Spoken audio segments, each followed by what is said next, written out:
Welcome to kitchen diaries. ಇವತ್ತು ನಮ್ಮ kitchen ಡೈರಿಯಲ್ಲಿ ಸಿಂಪಲ್ ಆಗಿ ಮನೆಯಲ್ಲಿರುವ ಪದಾರ್ಥಗಳನ್ನ ಉಪಯೋಗಿಸ್ಕೊಂಡು ಟೇಸ್ಟ್ ಆಗಿರುವ ಎಗ್ ಬಿರಿಯಾನಿ ರೆಸಿಪಿನ ನನ್ನ ವಿಧದಲ್ಲಿ ಹೇಗೆ ಮಾಡೋದಂತ ಇವತ್ತಿನ ವಿಡಿಯೋದಲ್ಲಿ ನಿಮಗೆ ಮಾಡಿ ತೋರಿಸ್ತಾ ಇದ್ದೀನಿ. ಈಗ ವಿಡಿಯೋ ನೋಡೋಣ. ಹೀಗೆ ನಾನು ಈರುಳ್ಳಿ ಕಟ್ ಮಾಡಿ ಇಟ್ಕೊಂಡಿದ್ನಲ್ಲ, ಅದನ್ನು ಒಂದು ಬಾಣಲಿಲಿ ಚೆನ್ನಾಗಿ ಗೋಲ್ಡನ್ ಬ್ರೌನ್ ಬರೋವರೆಗೂ ಫ್ರೈ ಮಾಡಿ ತಗೋಬೇಕಾಗತ್ತೆ. ನೋಡಿ, ಈ ಥರ ಗೋಲ್ಡನ್ ಬ್ರೌನ್ ಬರೋ ತನಕ ಹುರಿದು ಸಪ್ರೇಟಾಗಿ ತೆಗೆದಿಟ್ಕೋಬೇಕಾಗತ್ತೆ. ಈಗ ಏನು ಮಾಡಬೇಕಂದ್ರೆ, ಮೊದಲಿಗೆ ನಾನು ಇಲ್ಲಿ ಒಂದು 6 ಮೊಟ್ಟೆನ ಬೇಯಿಸಿ ಸಿಪ್ಪೆ ಸುಲಿದಿಟ್ಕೊಂಡಿದ್ದೀನಿ. ಹಾಗೆ ಒಂದು 3 ರಿಂದ 4 ಈರುಳ್ಳಿನ ಉದ್ದುದ್ದಿಗೆ ಕಟ್ ಮಾಡಿ ಇಟ್ಕೊಂಡಿದ್ದೀನಿ. ಹಾಗೆ ಇಲ್ಲಿ ಸ್ವಲ್ಪ ಪುದೀನ ಸೊಪ್ಪು, ಸ್ವಲ್ಪ ಕೊತ್ತಂಬರಿ ಸೊಪ್ಪು, ಹಾಗೆಯೇ ಒಂದು ಈರುಳ್ಳಿನ ಚಿಕ್ಕದಾಗಿ ಕಟ್ ಮಾಡಿ ಇಟ್ಕೊಂಡಿದ್ದೀನಿ, ದೊಡ್ಡ ಸೈಜ್ ಈರುಳ್ಳಿನ. ಹಾಗೆ ಒಂದು ಟೊಮೆಟೊನ ಸಣ್ಣ ಸಣ್ಣದಾಗಿ ಕಟ್ ಮಾಡಿ ಇಟ್ಕೊಂಡಿದ್ದೀನಿ. ಜೊತೆಗೆ ಇಲ್ಲಿ ಸ್ವಲ್ಪ ಮಸಾಲೆ ಪದಾರ್ಥಗಳನ್ನ ತಗೊಂಡಿದ್ದೀನಿ, ಬೇಸಿಕ್ ಮಸಾಲೆ ಪದಾರ್ಥಗಳನ್ನ ತಗೊಂಡಿದ್ದೀನಿ. ಹಾಗೆ ಇಲ್ಲಿ ನಾನು 2 ಸ್ಪೂನಷ್ಟು ಚಿಲ್ಲಿ ಪೌಡರು, 1 ಸ್ಪೂನಷ್ಟು ಗರಂ ಮಸಾಲೆ, 1 ಸ್ಪೂನಷ್ಟು ಬಿರಿಯಾನಿ ಮಸಾಲೆ, ಹಾಗೆ ಅರ್ಧ ಸ್ಪೂನಷ್ಟು ಜೀರಿಗೆ ಪೌಡ್ರ್ ತೆಗೆದಿಟ್ಕೊಂಡಿದ್ದೀನಿ. ಹಾಗೆ ಒಂದು 4 ಟೇಬಲ್ ಸ್ಪೂನಷ್ಟು ಮೊಸರನ್ನ ತೆಗೆದಿಟ್ಕೊಂಡಿದ್ದೀನಿ. ಇಷ್ಟನ್ನು ರೆಡಿ ಮಾಡಿ ಇಟ್ಕೊಂಡಿದ್ದೀನಿ. ಈಗ ನಾನು ಸ್ಟವ್ ಮೇಲೆ ಒಂದು ಕುಕ್ಕರ್ನ ಇಟ್ಕೊಂಡಿದ್ದೀನಿ. ಅದಕ್ಕೆ ಒಂದು 2 ಟೇಬಲ್ ಸ್ಪೂನಷ್ಟು ಎಣ್ಣೆನ ಸೇರಿಸ್ಕೊಳ್ಳೋಣ. ಎಣ್ಣೆ ಸೇರಿಸ್ಕೊಂಡ್ಮೇಲೆ ಸ್ವಲ್ಪ ಅರಿಶಿನ ಪೌಡ್ರು, ಸ್ವಲ್ಪ ಚಿಲ್ಲಿ ಪೌಡರು, ಸ್ವಲ್ಪ ಉಪ್ಪನ್ನು ಹಾಕ್ಕೊಂಡು ಮಿಕ್ಸ್ ಮಾಡಬೇಕು. ಮಿಕ್ಸ್ ಮಾಡ್ಕೊಂಡ್ಮೇಲೆ ಇಲ್ಲಿ ನಾವು ತೆಗೆದಿಟ್ಕೊಂಡಿರ್ತೀವಲ್ಲ ಮೊಟ್ಟೆನ ಈ ಕುಕ್ಕರ್ ಒಳಗಡೆ ಹಾಕ್ಕೊಂಡು ಒಂದು 2 ನಿಮಿಷಗಳ ಕಾಲ ನಾವು ಮೊಟ್ಟೆನ ಫ್ರೈ ಮಾಡ್ಕೊಳ್ಳೋಣ. ಮೊಟ್ಟೆ ಫ್ರೈ ಮಾಡೋದ್ರಿಂದ, ಹಾಗೇನೂ ಮಾಡ್ಬೋದು, ಮೊಟ್ಟೆ ಫ್ರೈ ಮಾಡ್ಕೊಳ್ಳೋದ್ರಿಂದ ಟೇಸ್ಟ್ ಚೆನ್ನಾಗಿರುತ್ತೆ ಮತ್ತು ಮೊಟ್ಟೆ ಒಳಗಡೆ ಮಸಾಲೆನೂ ಚೆನ್ನಾಗಿ ಹೋಗಿರುತ್ತೆ. ಹಾಗಾಗಿ ಒಂದು 2 ನಿಮಿಷಗಳ ಕಾಲ ಮೊಟ್ಟೆನ ಇದರಲ್ಲಿ ಫ್ರೈ ಮಾಡಿ ತಗೊಳ್ಳೋಣ. ನೋಡಿ, ಒಂದು 2 ನಿಮಿಷ ಆಯಿತು, ಮೊಟ್ಟೆ ಚೆನ್ನಾಗಿ ಫ್ರೈ ಆಗಿದೆ. ಈಗ ಮೊಟ್ಟೆನ ಸಪ್ರೇಟಾಗಿ ತೆಗೆದಿಟ್ಕೊಳ್ಳೋಣ. ಈಗ ಇದೇ ಎಣ್ಣೆಗೆ ನಾವು ಇಲ್ಲಿ ತೆಗೆದಿಟ್ಕೊಂಡಿದ್ವಲ್ಲ ಮಸಾಲೆ ಪದಾರ್ಥಗಳನ್ನ ಸೇರಿಸ್ಕೊಳ್ತಾ ಇದ್ದೀನಿ. ಸೇರಿಸ್ಕೊಂಡು ಜಸ್ಟ್ ಹೀಗೆ ಫ್ರೈ ಮಾಡ್ಕೊಳ್ಳೋಣ. ಫ್ರೈ ಮಾಡ್ಕೊಂಡ್ಮೇಲೆ ಇಲ್ಲಿ ನಾವು ಕಟ್ ಮಾಡಿ ಇಟ್ಕೊಂಡಿರ್ತೀವಲ್ಲ ಈರುಳ್ಳಿನ ಆ್ಯಡ್ ಮಾಡ್ಕೊಳ್ಳೋಣ.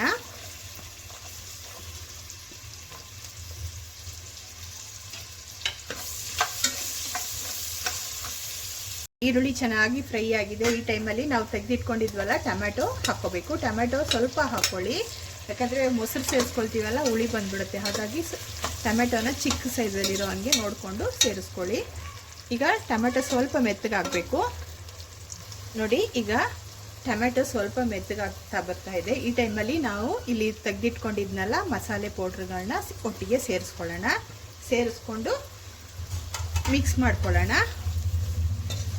ಈ ಟೈಮಲ್ಲಿ ಸ್ಟವ್ ಫ್ಲೇಮ್ನ ಸಿಮ್ ಮಾಡ್ಕೋಬೇಕಾಗತ್ತೆ.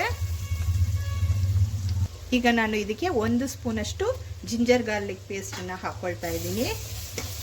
ಹಾಕ್ಕೊಂಡು ಇದರ ಹಸಿ ವಾಸನೆನೂ, ಈ ಮಸಾಲೆದು ಹಸಿ ವಾಸನೆನೂ ಹೋಗೋವರೆಗೂ ಹೀಗೆ ಫ್ರೈ ಮಾಡ್ಕೊಳ್ಳಿ. ಫ್ರೈ ಮಾಡ್ಕೊಂಡ್ಮೇಲೆ ಈಗ ಇದಕ್ಕೆ ಒಂದು 2 ಸ್ಪೂನಷ್ಟು ನೀರನ್ನು ಸೇರಿಸ್ಕೊಳ್ಳಿ, ಯಾಕಂದರೆ ಮಸಾಲೆ ಸೀದೋಗುತ್ತಲ್ಲ ಅದಕ್ಕೋಸ್ಕರ. ನೋಡಿ, ಮಸಾಲೆ ಎಲ್ಲ ಚೆನ್ನಾಗಿ ಫ್ರೈ ಆಗಿ ಸೈಡಲ್ಲಿ ಎಣ್ಣೆ ಬಿಟ್ಕೊಳ್ತಾ ಇದೆ. ಈ ಟೈಮಲ್ಲಿ ಸ್ಟವ್ ಫ್ಲೇಮ್ನ ಆಫ್ ಮಾಡ್ಕೊಂಡಿದ್ದೀನಿ. ಆಫ್ ಮಾಡಿಕೊಂಡು ಇಲ್ಲಿ ಒಂದು 4 ಟೇಬಲ್ ಸ್ಪೂನಷ್ಟು ಮೊಸರು ತೆಗೆದಿಟ್ಕೊಂಡಿದ್ದೀನಿ. ಅದನ್ನು ಚೆನ್ನಾಗಿ ಬೀಟ್ ಮಾಡಿ ಇದಕ್ಕೆ ಸೇರಿಸ್ಕೊಳ್ಳಿ. ಬಿಸಿ ಬಿಸಿ ಇರುವಾಗ ಮೊಸರು ಒಡೆದೋಗೋ ಚಾನ್ಸಸ್ ಇದೆ. ಹಾಗಾಗಿ ಸ್ಟವ್ ಫ್ಲೇಮ್ನ ಆಫ್ ಮಾಡಿಕೊಂಡು ಇದಕ್ಕೆ ಸೇರಿಸ್ಕೊಳ್ಳಿ.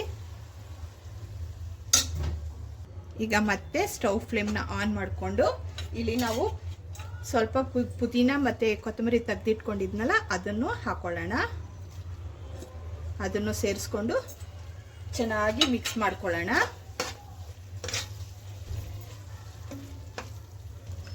ಎಲ್ಲನೂ ಚೆನ್ನಾಗಿ ಫ್ರೈ ಆದಮೇಲೆ ಇದ್ರ ಮೇಲೆ ನಾನು ಸ್ವಲ್ಪ ಇಲ್ಲಿ ಫ್ರೈ ಮಾಡಿ ಇಟ್ಕೊಂಡಿದ್ನಲ್ಲ ಈರುಳ್ಳಿನ ಸೇರಿಸ್ಕೊಳ್ತಾ ಇದ್ದೀನಿ. ಈಗ ಇಲ್ಲಿ ನಾನು ಅಕ್ಕಿನ ತೊಳೆದಿಟ್ಕೊಂಡಿದ್ದೀನಿ, ಒಂದು ಅರ್ಧ ಕಿಲೋ ಅಕ್ಕಿನ ತೊಳೆದಿಟ್ಕೊಂಡಿದ್ದೀನಿ. ಅಕ್ಕಿನ ನೀವು ಮೆಜರ್ ಮಾಡಿ ಇಟ್ಕೊಳ್ಳಿ. ನಾನಿಲ್ಲಿ ಗ್ಲಾಸಲ್ಲಿ ದೊಡ್ಡ ಗ್ಲಾಸಲ್ಲಿ ಒಂದು 2 ಗ್ಲಾಸ್ ಅಷ್ಟು ಅಕ್ಕಿನ ತೊಳೆದಿಟ್ಕೊಂಡಿದ್ದೀನಿ. ಅದನ್ನು ಇದಕ್ಕೆ ಒಂದು 10 ನಿಮಿಷದ ಮುಂಚೆನೇ ನೆನೆಸಿಟ್ಕೊಂಡಿದ್ದೆ. ಈಗ ಅಕ್ಕಿನ ಸೇರಿಸ್ಕೊಳ್ತಾ ಇದ್ದೀನಿ. ಇಲ್ಲಿ ನಾನು ಮೊಟ್ಟೆಗಳನ್ನ ಸೇರಿಸ್ಕೊಳ್ತಾ ಇದ್ದೀನಿ. ಮೊಟ್ಟೆನ ಇದ್ರ ಮೇಲೆ ಇಡ್ತಾ ಇದ್ದೀನಿ.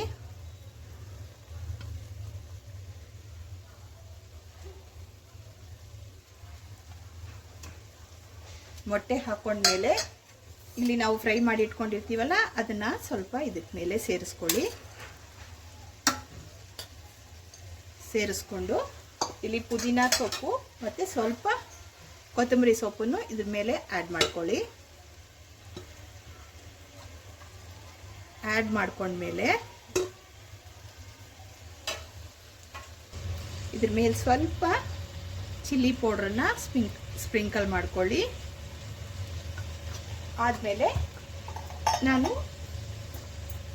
ಈ ಗ್ಲಾಸಲ್ಲಿ ಅಕ್ಕಿನ ತೊಗೊಂಡಿದ್ದೆ, ಅದೇ ಗ್ಲಾಸಲ್ಲಿ ನೀರನ್ನು ಸೇರಿಸ್ಕೊಳ್ತಾ ಇದ್ದೀನಿ. ನಾನು 2 ಗ್ಲಾಸಷ್ಟು ಅಕ್ಕಿ ತೊಗೊಂಡಿದ್ದೆ, ಹಾಗಾಗಿ 4 ಗ್ಲಾಸಷ್ಟು ನೀರನ್ನು ಸೇರಿಸ್ಕೊಳ್ತಾ ಇದ್ದೀನಿ.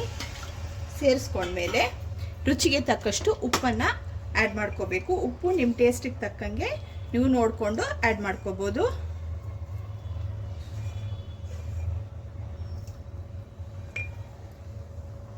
ಈಗ ನೀರನ್ನು ಆ್ಯಡ್ ಮಾಡಿದ್ಮೇಲೆ ಕುಕ್ಕರ್ ಲಿಡ್ಡನ್ನು ಕ್ಲೋಸ್ ಮಾಡಿ ಒಂದು 3 ವಿಸಿಲ್ ಬರ್ಸ್ಕೊಳ್ಳೋಣ. ಆಮೇಲೆ ಓಪನ್ ಮಾಡಿ ತೋರಿಸ್ತೀನಿ.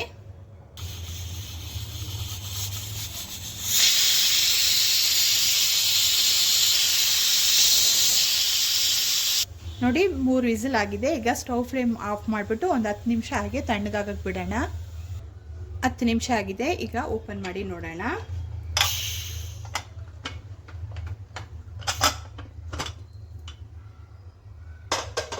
ನೋಡಿ ರೈಸ್ ಎಲ್ಲ ಚೆನ್ನಾಗಿ ಬೆಂದಿದೆ. ಈಗ ಇದನ್ನು ಲೈಟಾಗಿ ಮಿಕ್ಸ್ ಮಾಡಿ ಸರ್ವಿಂಗ್ ಬೌಲ್ಗೆ ಸರ್ವ್ ಮಾಡ್ಕೊಂಡು ತೋರಿಸ್ತೀನಿ ನಾನು ನಿಮಗೆ.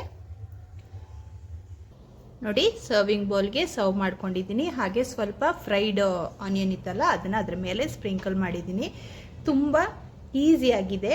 ಬೇಸಿಕ್ ಮಸಾಲೆನ ಉಪಯೋಗಿಸ್ಕೊಂಡು ಹೋಟೆಲ್ ಸ್ಟೈಲಲ್ಲಿ ನಾವು ಎಗ್ ಬಿರಿಯಾನಿನ ಮನೆಯಲ್ಲೇ ರೆಡಿ ಮಾಡ್ಬೋದು. ಒಂದು 10 ರಿಂದ 15 ನಿಮಿಷದೊಳಗಡೆ ರೆಡಿ ಆಗಿಬಿಡುತ್ತೆ. ಇವತ್ತಿನ ರೆಸಿಪಿ ಏನಾದರೂ ನಿಮ್ಗೆ ಇಷ್ಟವಾದರೆ ಲೈಕ್ ಮಾಡಿ, ಶೇರ್ ಮಾಡಿ ಮತ್ತು ಸಬ್ಸ್ಕ್ರೈಬ್ ಮಾಡೋದನ್ನು ಖಂಡಿತ ಮರಿಬೇಡಿ.